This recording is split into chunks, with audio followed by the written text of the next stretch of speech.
Oh, you know, just walking through the dog park with a tuna fishing rod.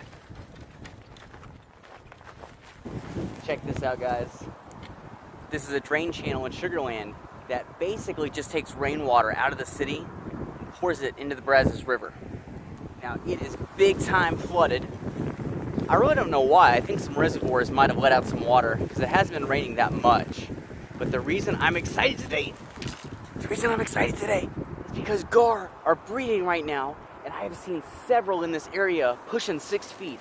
One of them came up right in front of me. Now that is why we're walking to the dog park with a tuna fishing rod. Now we are at a massive disadvantage though. A couple of things. First off, we don't have any bait. Now for the record, I did spend an enormous amount of time today trying to catch bait. I actually wanted to use tilapia, and I could not get a tilapia to bite. So no, I'm not coming out here unprepared just because I'm that kind of person. I tried very hard to get good bait today. I knew these gar were in here. And that big one, it just keeps hitting the surface.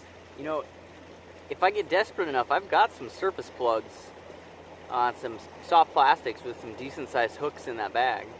I might actually use that spinning reel, that jigging rod that I've got, and try to cast a surface plug at that gar.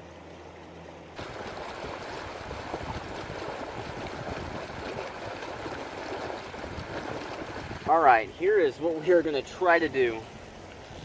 I've got a very capable rod and reel that I use for catching sharks with, so I know it can handle these big gar.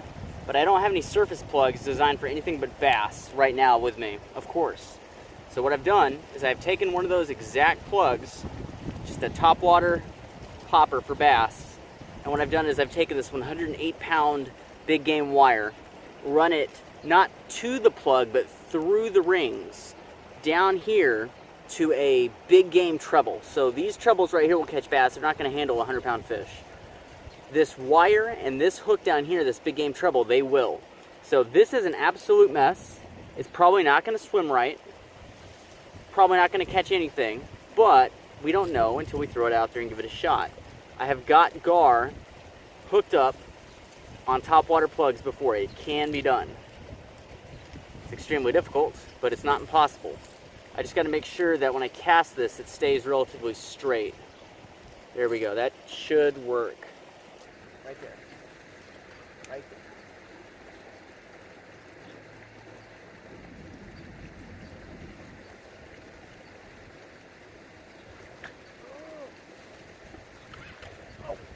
Oh, unbelievable. Unbelievable. It actually worked. It worked. I lost the fish because I didn't think he had taken the bait, but he did. Oh my gosh, I cannot believe that just happened.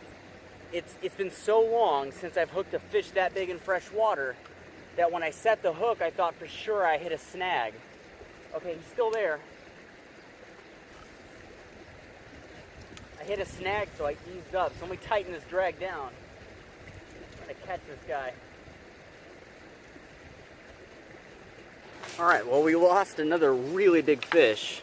Actually hooked him well enough so that he had to shake his head and swim towards me to spit the hook, which is the longest I've had one on yet. So I got really upset, really angry, said some things, and dug into my tackle bag and came up with something that I'm actually really proud of. I think even if I don't catch a fish on this today, this is much more than the Frankenstein lure, which was completely wrong for so many reasons. I think this will actually work in a number of environments. I've got 108-pound wire run to the soft plastic, which already has a very significant hook in it, and I've run the wire from the eye of the hook through the plastic of the bait and down here to this big game treble. I actually think this is a really decent rig. I think this will work, guys. Let's get it out there.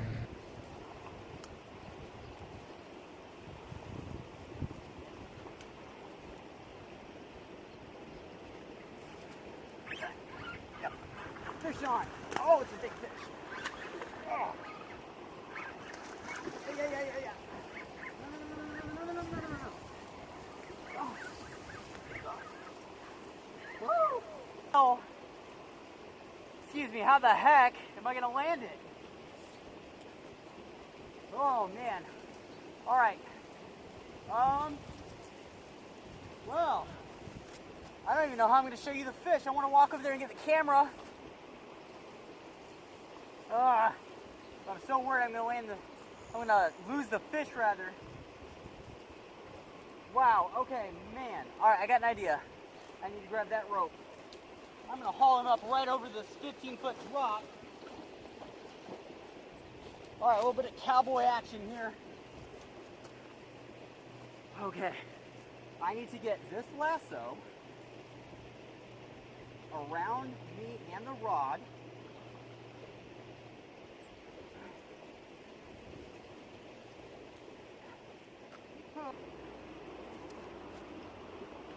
Everything is hard here. All right. Oh, I'm so shaky right now. I really want to land this fish. All right, drop the loop down. Try to get over the fish's head. This is much harder than it looks.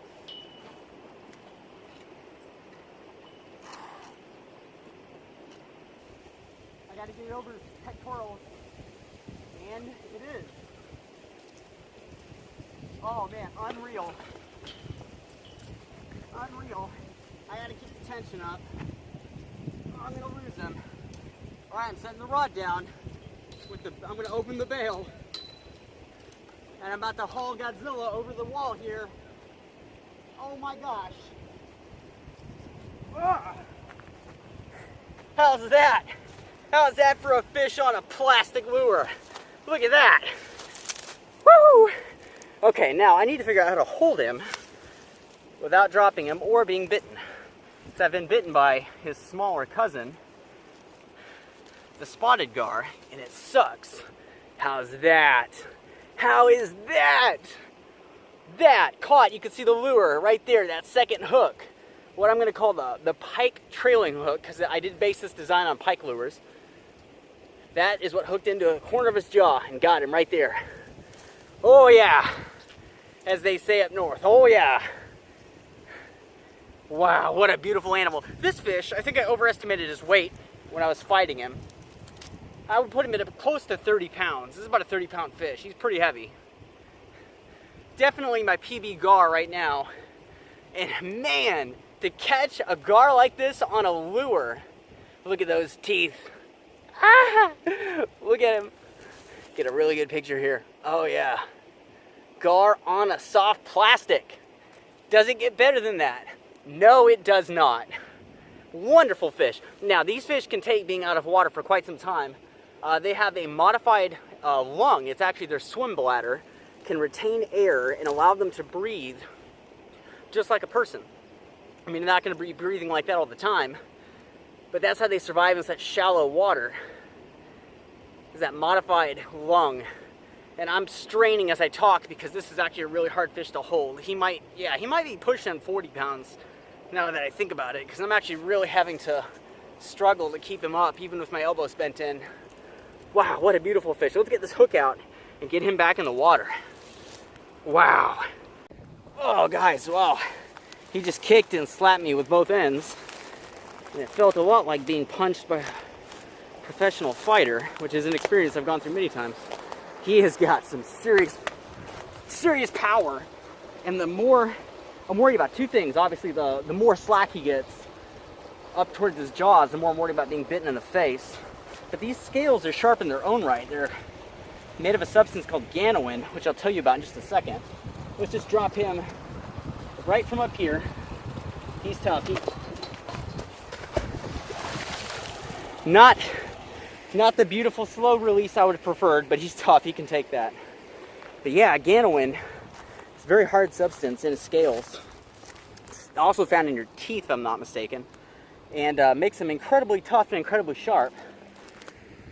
That's how Native Americans used to use their scales for arrowheads, which, I mean, it just makes sense. If you look at them, they're triangular shaped. That's why I bring a towel, ladies and gentlemen. Wow. What a fish. Anyway, huge thanks to the TA Outdoors and TA Fishing channel, Mike and Graham Pullen, for that tip about that second hook.